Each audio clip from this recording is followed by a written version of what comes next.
இது நாம் இப்போது சாரநாத்தின் புத்த பெருமாளே, நாம் இப்போது சாரநாத்தில் உள்ள புத்த பெருமானின் அருகில் இருக்கின்றோம். அவருடைய சிலையில் இருக்கின்றோம் என்று சொல்வது சரியல்ல, அவரது அருகில் இருக்கின்றோம் என்பதுதான் சாலச் சிறந்தது.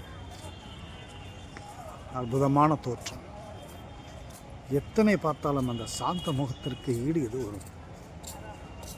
பாருங்கள்.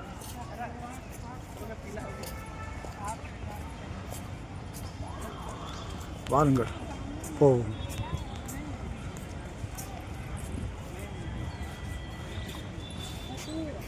இது அவரது புகழ்பெற்ற பீடங்கள்.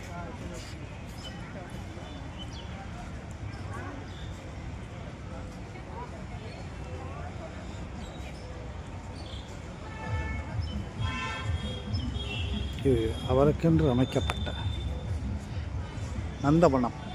ஆம், அப்படித்தான் சொல்ல வேண்டும். இப்போதெல்லாம் பூங்கா என்றெல்லாம் சொல்கின்றார்கள். நந்தவனம் என்பது தானே சாலச் சிறந்தது.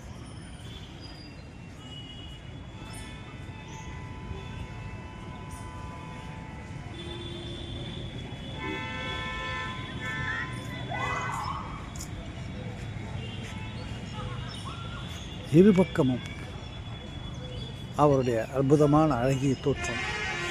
எதிரே அவருடைய மியூசியமும், பிறகு அருகிலேயே சாரணா ஸ்தூபியும் இருக்கின்றது, பார்க்கலாம்.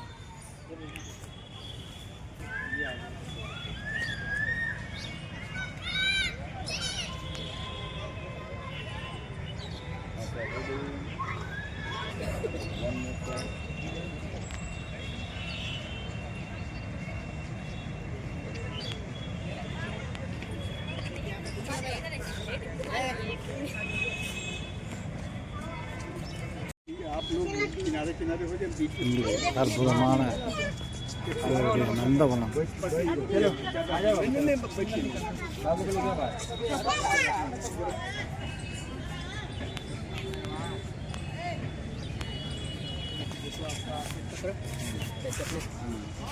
सम्राट अशोक पूरे भारत के राज करते हैं, इसलिए चारों शेरों की चारों सिराएं चारों दिशाओं की तरफ दर्शाई गई। वैसे तो सम्राट अशोक ने जो कलिंगा युद्ध के बाद बौद्ध धर्म प्रचार शुरू कर दिया, कलिंगा युद्ध में बहुत ज़्यादा मारकाट दिया गया। तो बहुत सारा लंडा होते हैं, तो बता रहे हैं।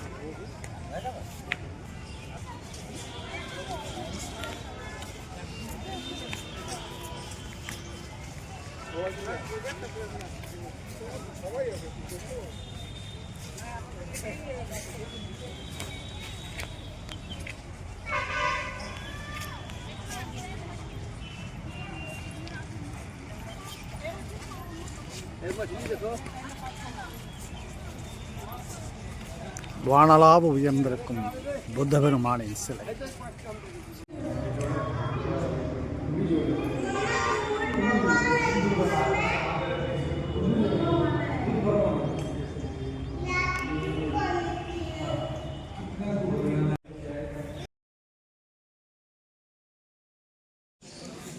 நேயர்களே, இது இங்கே அமர்ந்திருக்கும் புத்த பிக்குகளுக்காக ஒதுக்கப்பட்ட இடம் என்று சொல்கிறார்கள். இங்கே வெளிநாட்டிலிருந்து வரும் புத்த பிக்குகள் இங்கே தான் இருப்பார்கள். புள்ளி புத்தரின், புத்த பகவானின் சிலைகள் இருக்கின்றன.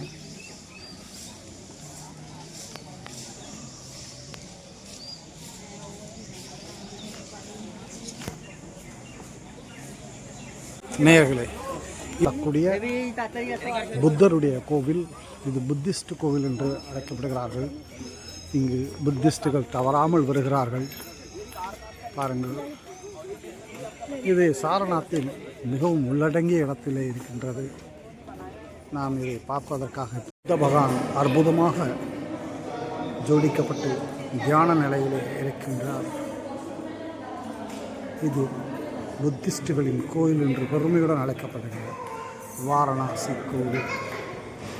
நேயர்களே,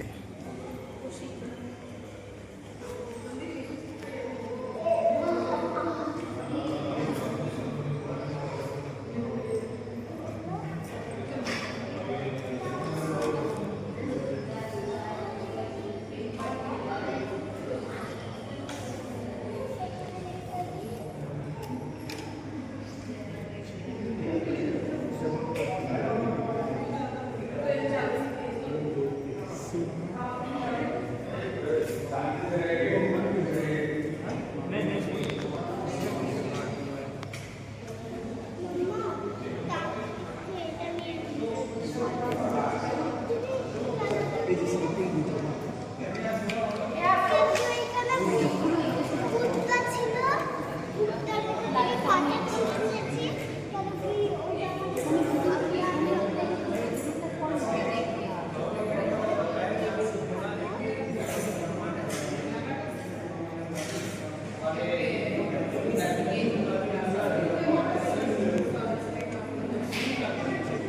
வண்ண ஓவியங்கள் தீட்டப்பட்டு இங்கே புத்தருடைய வாழ்க்கை முறை இங்கே ஓவியங்களாக கொடுக்கப்பட்டிருக்கிறது.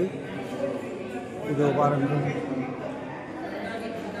அவருடைய வாழ்க்கை முறைகள், அவர் எப்படி அரச பதவியில் இருந்து வெளியேறி புத்தராக மாறி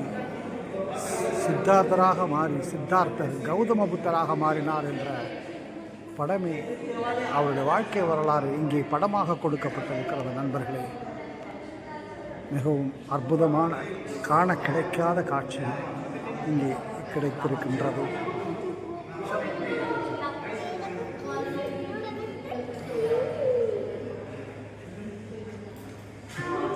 அவருக்கு ஞானம் தந்தது இதுதான். மக்கள் ஏன் பிணியால் இருக்கிறார்கள், பிணி, மூப்பு, சாவு என்று ஏன் வருகிறது என்று ஆராய்ந்து பார்ப்பதற்காகவே அவர் தன் இல்வாழ்க்கையை தொடர்ந்து துறவரம் மேற்கொண்டதாகவும் வரலாறு கூறுகிறது. அதனுடைய கதையாகவும் இருக்கிறது.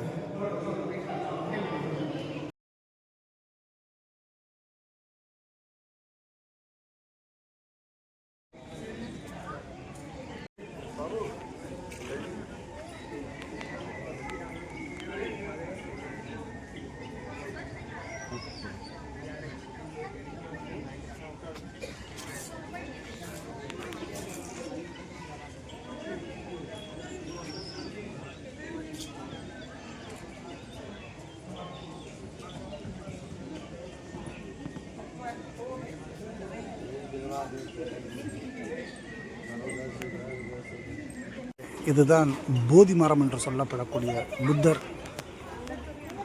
புத்தரின் போதி மரம். இதை சொல்கிறார்கள், புத்தகயாவில் இருந்து விழுந்த அந்த போதி மரத்தின் விதையிலிருந்து எடுத்து வந்து இங்கே வைத்திருப்பதாக சொல்கின்றார்கள். இதுவும் ஒரு போதி மரம் தானே. இதுதான் மிக பிரம்மாண்டமாக இருக்கும் இந்த போதி மரம். இந்த போதி மரத்தை மிகவும் பக்குவமாக பாதுகாக்கின்றார்கள். பாருங்கள்.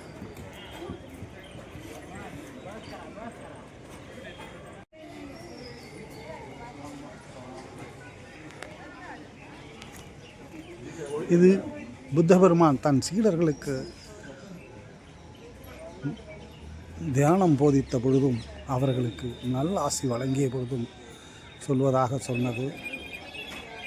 பாருங்கள், புத்த பெருமான் தன்னுடைய சீடர்களுக்கு அருளாசி வழங்கிய போது சொன்னதாக சொல்கின்றது.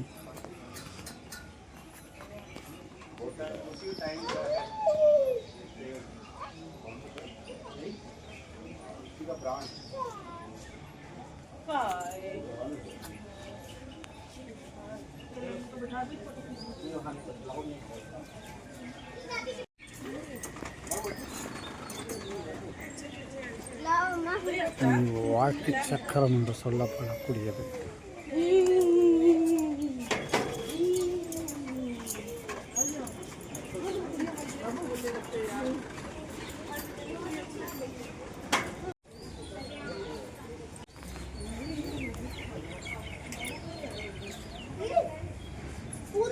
இங்கே புத்த பகவான் அற்புதமாக சோதிக்கப்பட்ட தியான முறையில் அமர்ந்திருக்கின்ற காட்சி.